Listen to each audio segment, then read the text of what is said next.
Choisir un minéral n'est pas forcément chose que l'on pourrait qualifier de difficile. L'attirance spontanée nous guide vers une subtile adéquation, si fascinante qui en serait la découverte innée que nous en faisons, autant dans l'approche que dans la connaissance en elle-même, car toute chose est reliée, rien n'est seul, mais tout est isolé.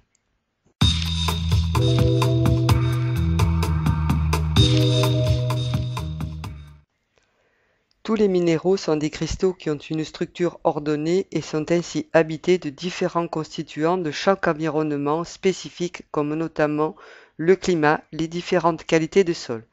Ce qui nous amène à penser que la race animale et végétale sont de même nature que les cristaux, dans le sens où nous sommes issus d'une structure ordonnée, et que nous avons hérité des constituants directs de tous ces environnements qui nous ont façonnés depuis l'aube des temps.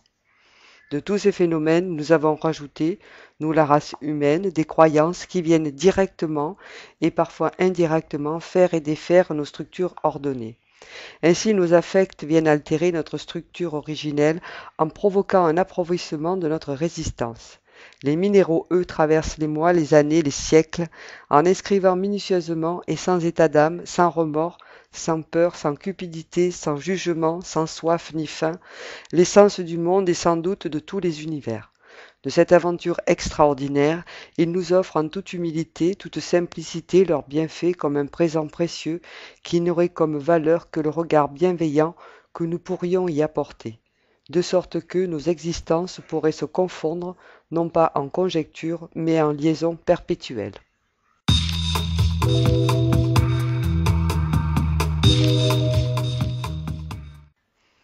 Les minéraux sont inertes, mais ils ont un langage que nous comprenons selon l'apprentissage que nous en faisons. Le scientifique s'appuie sur des faits, des calculs complexes, des analyses des sols, des sédiments pour nous apprendre aujourd'hui que les bulles d'air emprisonnées depuis 160 millions d'années dans de l'ambre fossilisé pendant l'ère du Jurassique supérieur étaient chargées de 35% d'oxygène contre 21 aujourd'hui. Mais cette seule connaissance semble ne pas nous satisfaire, nous limite en quelque sorte, non pas dans sa nécessité, mais dans la sclérose de nos sens comme récepteurs opérants de notre savoir ancestral.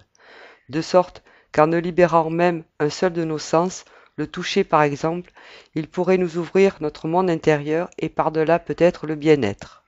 Pour autant, les sens ne sont pas une essence exacte, mais une composante ontologique de l'être et reposent seuls sur le fait d'individualité en convergeant vers l'homme lui-même.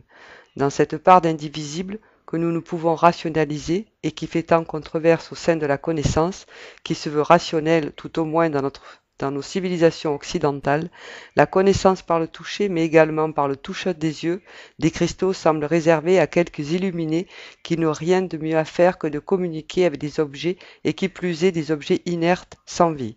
Il n'y a guère que leur couleur et leur forme qui pourraient fasciner quelques collectionneurs passionnés.